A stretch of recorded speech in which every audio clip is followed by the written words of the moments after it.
Next हमारा topic है judicial acts. Judicial act से समझने के पहले हमें जुडिशियल वर्ड्स का मतलब पता होना चाहिए। जुडिशियल वर्ड्स हम कह सकते हैं जैसे लॉ के जितने भी सारे एम्प्लॉयज़ होते हैं जैसे आईएएस, सिविल सर्वेंट, लॉयर, जज, ये सब जुडिशियल सर्वेंट्स होते हैं, लॉ के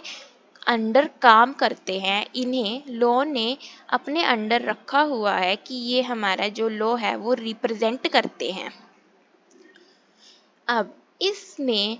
इन जो सारे ये जो जुडिशियल सर्वेंट्स हैं इन सबको एक प्रोटेक्शन मिली हुई है जो कि जुडिशियल ऑफिसर्स प्रोटेक्शन एक्ट के जुडिशियल ऑफिसर्स प्रोटेक्शन एक्ट 1815 के सेक्शन 1 के तहत उन्हें ये सब प्रोटेक्शन मिली हुई है कि अगर कोई भी ऑफिसर अपनी ड्यूटी में रहते हुए और कोई ऐसा जैसे जज है वो कोई अपनी ड्यूटी में रहते हुए इन प्लेस ऑफ हिज जज ड्यूटी वहाँ पर वो प्रोटेक्टेड है कि जितनी उसे पावर मिली है किसी भी केस को उसका फैसला सुनाने के लिए उसको वो एक्सीड करके अपना फैसला सुना सकता है। पर जो वो फैसला होना चाहिए वो बिल्कुल एक्यूरेट और सही होना चाहिए जिसके अंदर मैलिस नहीं होना चाहिए। मैलिस मतलब कोई कोई बैड फेथ नहीं होना चाहिए, जैसे हम कह सकते हैं कि कोई गलत इरादा नहीं होना चाहिए। यहाँ पर बिल्कुल ही एक्यूरेटली और करेक्टली बिल्कुल ही अच्छे से शुद्ध मतलब एक तरीके से बिल्कुल अच्छी भावना से जो एक जज की भावना है उस चीज़ को देखते हुए लॉ के अकॉर्डिंग मानते हुए यहाँ पर वो जो अगर जज अपनी पावर को एक्सीड भी करता है किसी केस का फैसला सुनाने के लिए यहाँ पर वो प्रोटेक्टेड होएगा। कोई भी पर्सन उसके अगेंस्ट में जज के अगेंस्ट में केस नहीं कर सकता। ये हमारे जुडिशियल ऑफिसर्स प्रोटेक्शन एक्ट 1851 के सेक्शन 1 में लिखा है। जितने भी हमारे जुडिशियल ऑफिसर्स हैं ये सब प्रोटेक्टेड हैं अपनी पावर एक्सीड करने के बाद भी, क्योंकि उस टाइम पर उस फैसले लेने की वहाँ पर ज़रूरत थी और उन्होंने वो फैसला बिना किसी बैड फेथ के लिया है सोसाइटी की देखने के लिए कि सोसाइटी में जो पीस मेंटेन है वो हो रहा है या नहीं, क्योंकि उन्होंने सिर्फ फैसला वो अपनी पावर से एक्सीड इसीलिए ही किया है क्योंकि वहाँ पर उस टाइम पर उस चीज़ की ज़रूरत थी। तो अब सबसे पहले हमने यहाँ पे समझ लिया है कि यहाँ पे जुडिशियल एक्ट्स मतलब क्या है। तो अब जुडिशियल एक्ट्स में बस यही बात कही है कि कोई भी जुडिशियल ऑफिसर यहाँ पर अपनी ड्यूटी के रहते हुए भी अगर कोई भी काम करता है, कोई भी काम मतलब जैसे कोई भी काम जैसे कोई वो लेता है केस का कोई फैसला सुनाता है जैसे जज यहाँ पर, तो उसको वो प्रोटेक्टेड मिलता है। पर वहाँ पर शर्त सिर्फ यही है कि जो वो फैसला होना चाहिए वो एक गुड फेथ से लिया होना चाहिए। अगर यहाँ पर कोई जज जैसे कह सकते हैं किसी रॉन्गफुल एक्ट को वो दे रहा है प्रोत्साहन दे रहा है कि मतलब गलती कर रहा है वो जानबूझ के ये सब कुछ कर रहा है उसको पता है ये सब गलत है, तब वो यहाँ पर प्रोटेक्शन अवेल नहीं कर सकता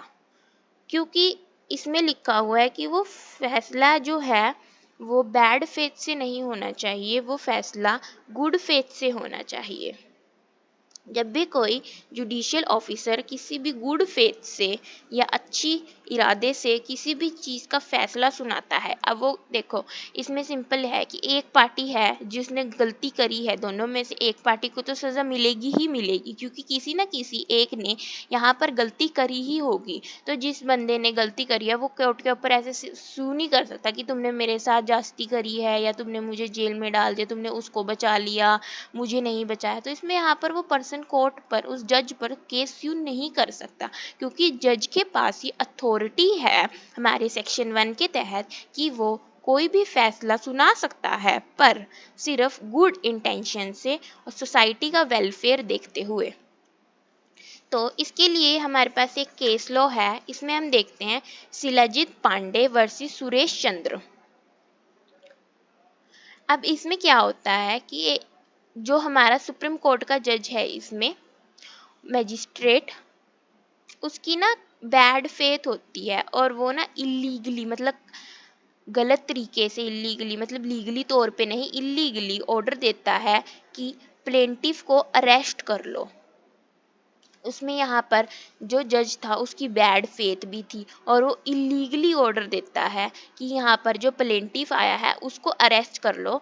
जहाँ पर प्लेंटिफ की कोई गलती नहीं होती, पर फिर भी यहाँ पर जो जज है वो ये ऑर्डर देता है कि जो प्लेंटिफ है उसको तुम अरेस्ट कर लो।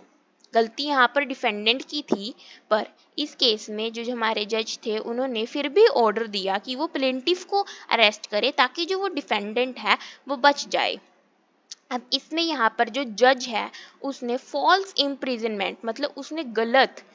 गलत इंसान को ऐसे जेल में डाला जिसकी कोई गलती भी नहीं थी, उसको बिना मतलब के यहाँ पर जेल में डाला गया। तो इसमें जो वो जज है, जो जुडिशियल ऑफिसर्स प्रोटेक्शन एक्ट 1850 के अंदर सेक्शन 1 के, उसमें वो प्रोटेक्टेड नहीं है क्योंकि उसका बैड फेथ था, उसने जानबूझकर इलीगली जो गलत था उसको सजा ना देते हुए भी एक इनोसेंट पर्सन को सजा दी, जिस वजह से यहाँ पर जो जज था वो बिल्कुल भी